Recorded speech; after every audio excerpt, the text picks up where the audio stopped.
The discomfort started subtly, just a twinge at first. I tried to ignore it. I'd been through worse.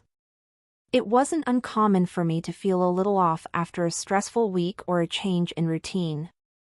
But then, the sensation grew, a dull ache that turned sharper, and soon enough, it was impossible to ignore.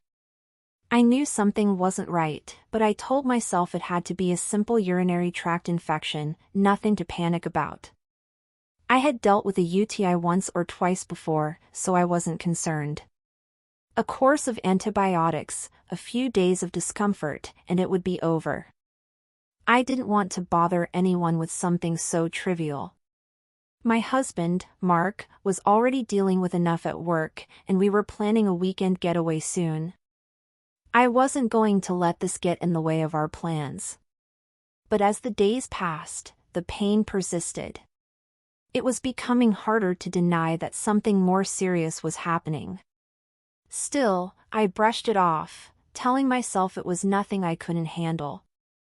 I didn't want to be dramatic or make a big deal out of it. After all, it was just a UTI, right? Mark, however, wasn't convinced. He noticed I was uncomfortable and kept asking if I was okay.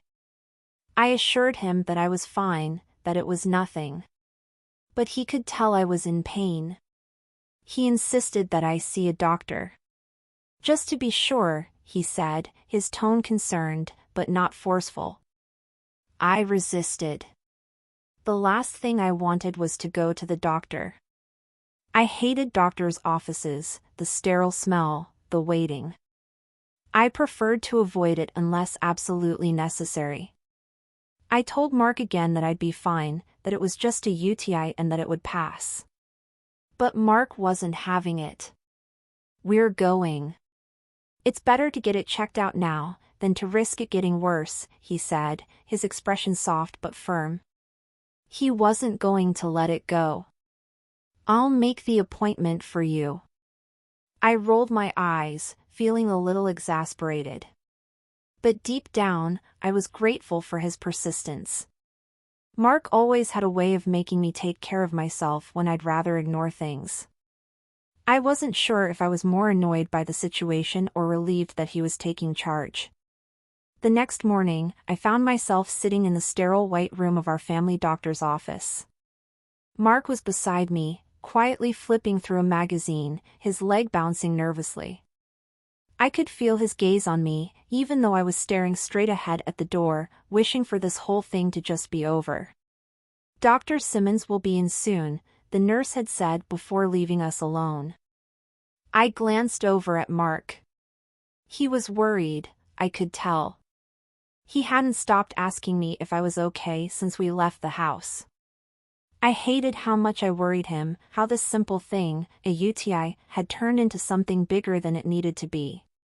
When Dr. Simmons finally walked in, she was all business, just like usual.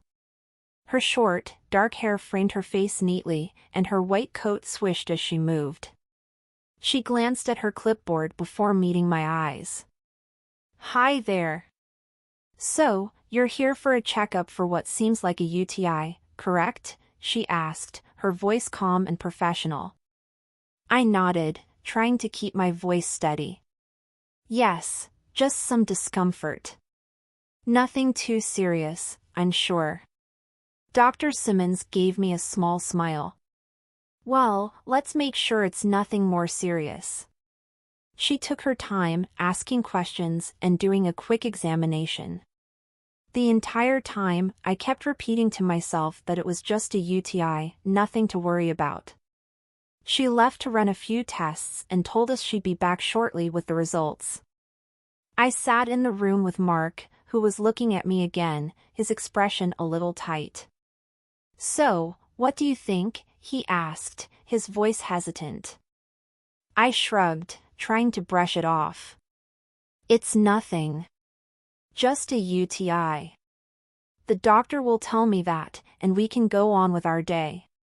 Mark didn't seem convinced, but he didn't press. I appreciated that. He knew when to give me space, even if I was being stubborn. The wait felt like hours, though it was only about 20 minutes before Dr. Simmons returned. She walked in briskly, holding a sheet of paper in her hand. Her smile was gone now, replaced by a serious expression. "I've looked over the results, and it's not a UTI," she said, her voice calm but firm. "It's actually an STD." My heart stopped. My mind raced, trying to process what she had just said. I turned to Mark, whose face had gone pale. "Excuse me?" I whispered, my voice barely a sound. Dr. Simmons nodded, her gaze steady. "It's an STD. The tests show evidence of infection, and it's not a urinary tract infection like you thought." I could feel the blood drain from my face. I didn't know what to say. My mouth went dry, and I suddenly felt lightheaded. The room seemed to close in on me. "No, that can't be right," I said, shaking my head. "I'm sure it's just a UTI. There must be some mistake." Mark's hand gripped mine, his thumb rubbing across my knuckles, but his eyes were fixed on the doctor. He was trying to process the words just as I was, but I could see the disbelief on his face, followed quickly by something else, hurt, confusion. "I've never been with anyone else," I stammered, desperate for an explanation. "I swear, Mark, I haven't." I couldn't finish my sentence. I didn't want to say the words out loud, but the truth was beginning to seep in. The reality of the situation was like a cold, crushing weight pressing down on my chest. I had no idea how to explain this, how to make it right. The room felt suffocating as Dr. Simmons' words echoed in my ears. It wasn't a UTI. It was an STD. The shock of it hit me like a ton of bricks. I looked at Mark, but I could barely meet his eyes. His grip on my hand tightened, but his face was unreadable. His mouth was set in a firm line, and his usually warm eyes were cold, distant. I couldn't process what was happening, couldn't grasp the enormity of what the doctor had just told us. I blinked several times, trying to keep myself together, but the panic was rising. The walls of the small examination room felt like they were closing in. I turned back to Dr. Simmons, my voice shaky. "Are you sure?" I mean, that can't be right. There must be some mistake." Dr. Simmons didn't flinch. She nodded, her face serious. "I'm certain. The tests indicate an infection, and it's consistent with certain sexually transmitted diseases. It's important we discuss your options and treatments moving forward." I felt the floor beneath me shift. My mind was racing, but nothing seemed to make sense. I was stuck in this moment, unable to move or breathe. How could this be happening? It was supposed to be a simple UTI, something easily treatable. But now everything was unraveling, and I didn't know how to stop it. Mark's hand pulled away from mine, and I could feel the space growing between us. I glanced up at him, but he wasn't looking at me. His eyes were trained on the floor, his jaw clenched tight. He was silent, lost in his thoughts, and the silence between us felt more painful than anything. I wanted to reach out to him, to say something, but I didn't know what to say. What could I say? How could I explain something I didn't understand myself? Dr. Simmons cleared her throat, breaking the silence. "I know this is a lot to process. But it's important to be honest with each other. If you'd like, we can refer you to a specialist who can help you navigate this and discuss treatment options further." I nodded absently, not really hearing her. The words were blurring together. I wanted to escape this room, this situation, this reality. I had to get out, but I couldn't move. Mark stood up suddenly, his chair scraping harshly against the floor. "I'll be outside," he said, his voice low and tight. He didn't look at me as he turned and walked toward the door. The coolness in his tone struck me hard, like a slap across the face. I knew he was hurt, but hearing the coldness in his voice made the guilt churn in my stomach. I tried to speak, to call him back, but the words wouldn't come. My throat was tight, my chest heavy with an unfamiliar weight. I was suffocating, drowning in the realization that something was terribly wrong. I had no idea how to fix it. I had no idea if I could. Dr. Simmons gave me a sympathetic look before she turned to leave the room. "I'll give you a few minutes to gather yourself. If you need anything, let me know." I barely heard her footsteps as she left, and then I was alone. The silence in the room was oppressive, deafening. I couldn't focus. My mind was spinning in 1,000 directions, each thought more terrifying than the last. How could I explain this to Mark? How could I even begin to tell him that the one thing I'd kept hidden from him for so long had come to light? I felt tears pricking at the corners of my eyes, but I refused to let them fall. Not here. Not in front of him. I couldn't show weakness. I had to be strong, had to make things right. But how could I? I stood up, my knees a little shaky, and walked to the window. Outside, the sky was overcast, a reflection of the storm brewing inside me. I pressed my forehead against the cool glass, feeling the chill seep into my skin. I needed to think, needed to figure out how to explain myself to Mark, but my mind was a jumble of contradictions. How could I deny the truth that was right in front of me? I'd betrayed him. I'd kept secrets, and now they were all coming to light. But I hadn't meant for any of it to happen. I hadn't wanted this. I turned away from the window and looked around the room, searching for something to focus on. The sterile walls. The white cabinets. The shiny instruments on the counter. None of it felt real anymore. It was all just a blur, a reminder that everything had changed in the span of a few minutes. I walked slowly to the door, my fingers brushing the handle. I had to face him. I had to explain. But what could I say? How could I make him understand? I opened the door and stepped into the hallway, my heart pounding in my chest. Mark was sitting in the waiting area, his back to me. I could see his shoulders tense as I approached. He didn't look up, didn't acknowledge my presence. He was still processing what had happened. So was I. "Mark," I began, my voice breaking the silence. He didn't respond right away. After a long moment, he turned his head slightly, just enough to show he'd heard me. His expression was still unreadable, his face a mask of quiet rage and hurt. It was like I was looking at a stranger, not the man I had spent so many years with. I never meant for any of this to happen," I whispered, my hands trembling at my sides. "I didn't want to hurt you." Mark finally turned to face me fully. His eyes were hard, distant. "Then what is this? How do you explain this, huh?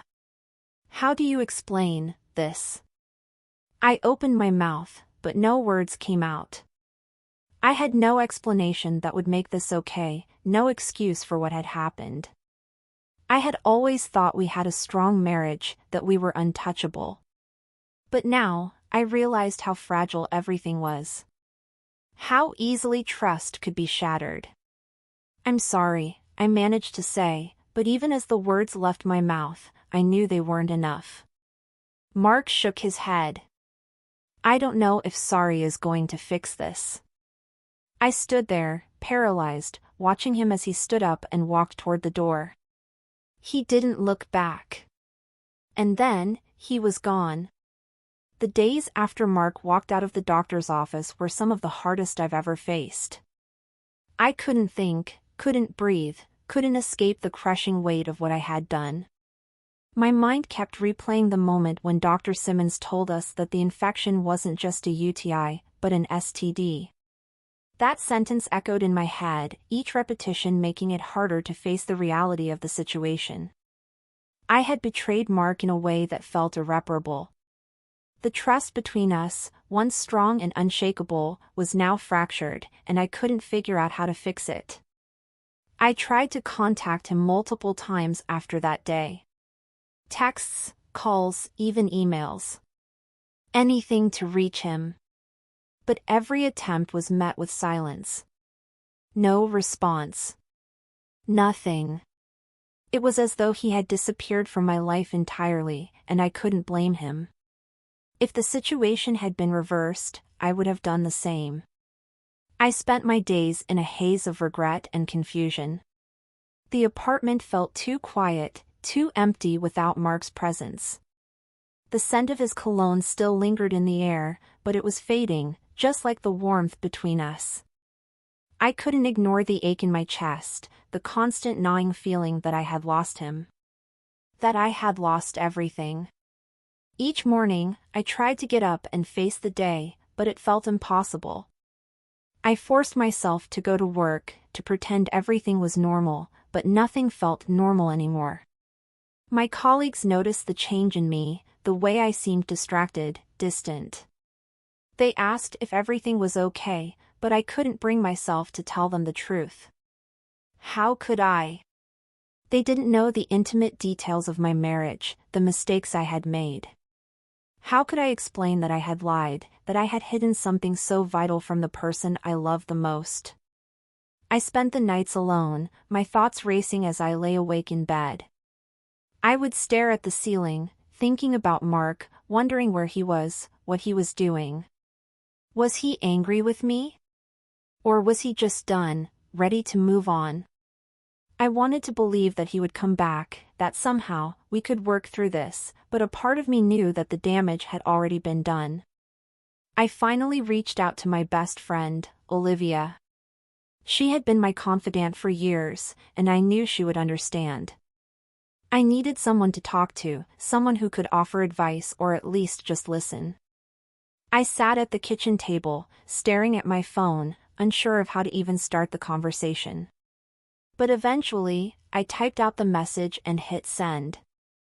Her response came quickly. "Are you okay?" she asked. I could feel the tears welling up in my eyes as I began to type my reply. "I don't know what I'm doing, Olivia. I screwed up.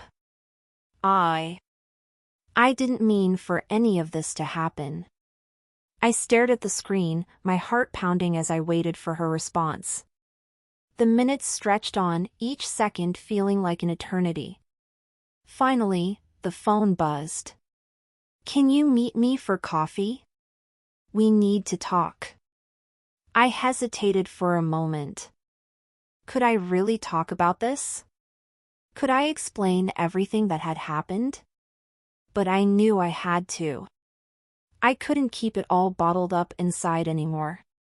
We met at our usual coffee shop later that afternoon. Olivia was already sitting at a corner table when I walked in, her eyes lighting up when she saw me. She stood up and pulled me into a tight hug, and for a moment, I allowed myself to lean into her comfort.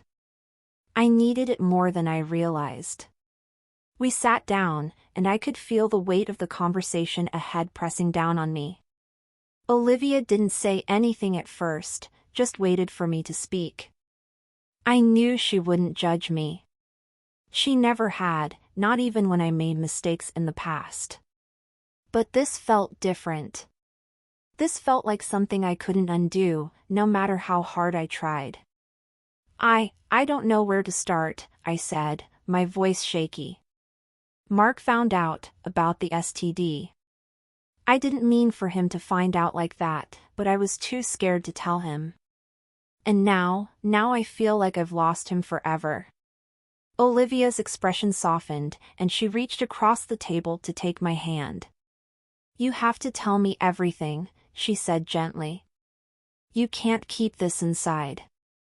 I took a deep breath and told her everything. The pain, the fear, the lies. How I had convinced myself that it was just a simple infection, that it would go away on its own. But I never imagined it would lead to this. I never imagined that one mistake could change everything. Do you love him? Olivia asked quietly. I didn't hesitate. Of course I do.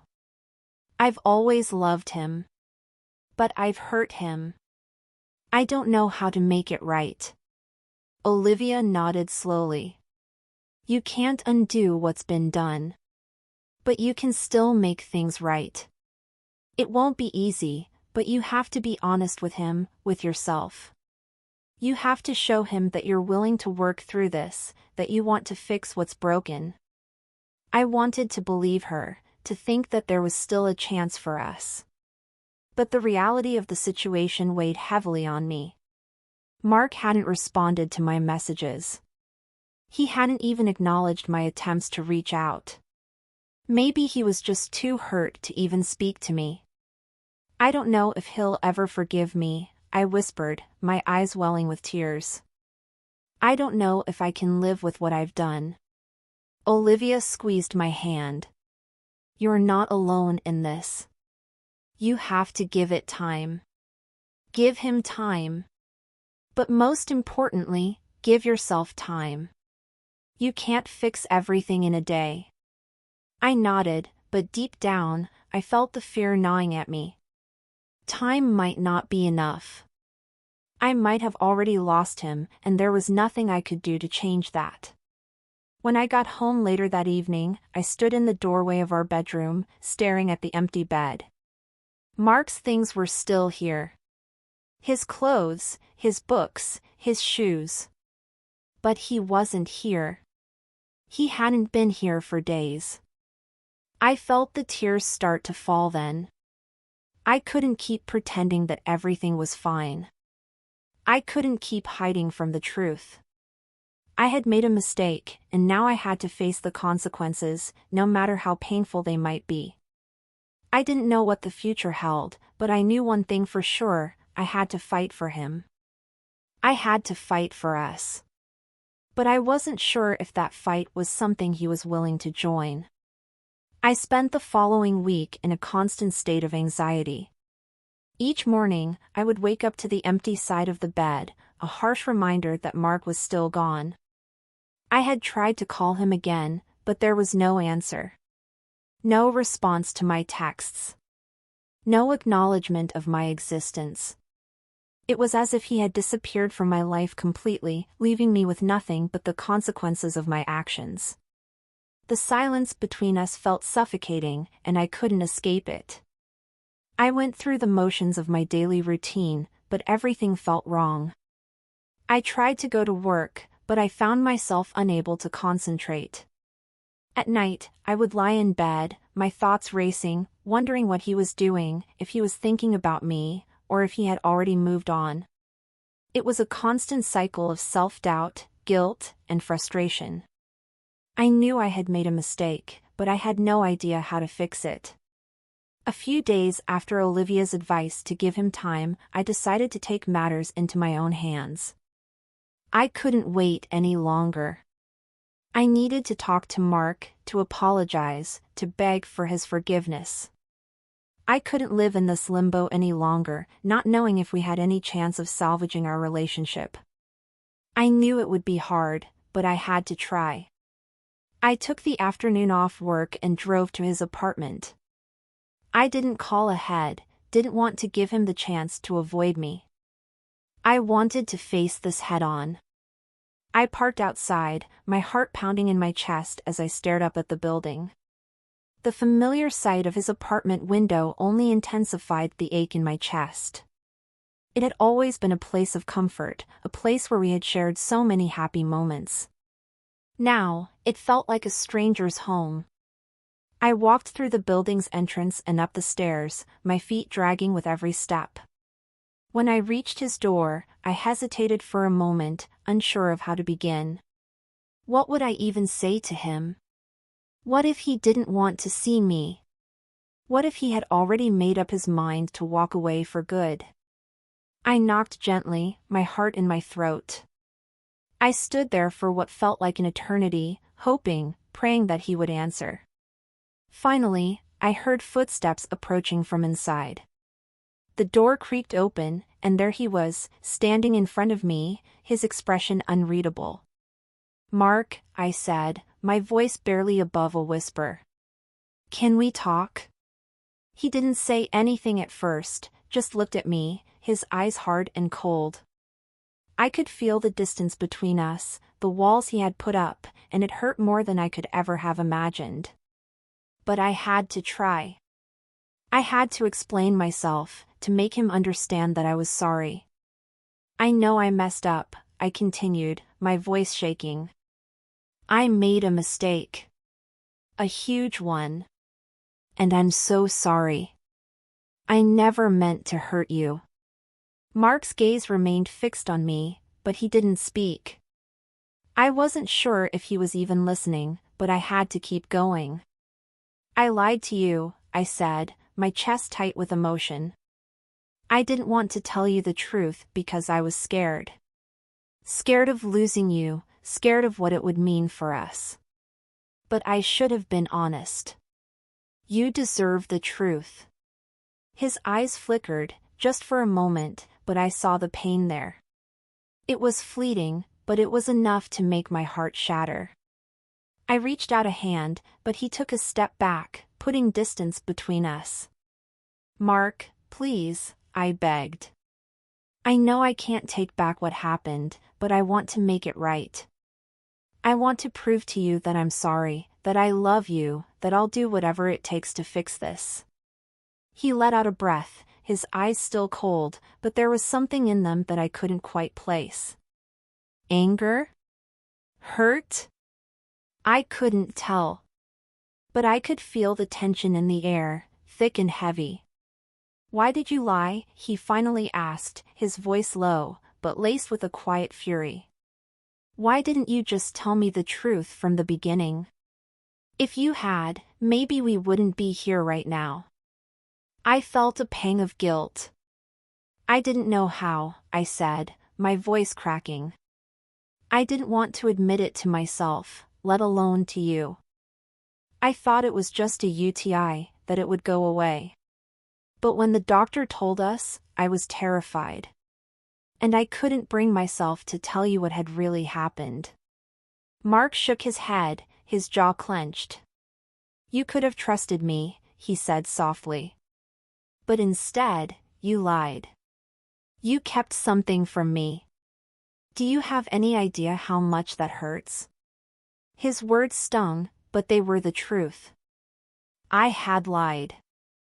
I had kept the truth from him because I was afraid of what it would mean. But now, all I could do was stand there and take the blame. I had no defense, no excuses. "I know," I whispered. "And I'm so sorry. I don't know how to fix this, but I want to try. I want to prove to you that I love you, that I'm not the person who made that mistake. I want us to move past this, if you'll let me." Mark's eyes softened for just a moment, but then the coldness returned. "I don't know if I can forgive you," he said quietly. "I don't know if I can trust you again." My heart sank at his words. I had known deep down that it wasn't going to be easy. I had known that this wasn't something that could be fixed with just an apology. But hearing him say it out loud made the weight of the situation even more unbearable. "I understand," I said softly. "I don't expect you to forgive me right away. I need you to know how sorry I am. And I'll do whatever it takes to show you that I mean it." Mark didn't respond immediately. Instead, he just looked at me, his expression unreadable. After a long silence, he spoke again, his voice barely above a whisper. Maybe we can talk again. But not right now. I need time." I nodded, my throat tight. "I'll give you all the time you need. But please know that I'm here. I'm not going anywhere." Mark looked at me for a moment longer before nodding slowly.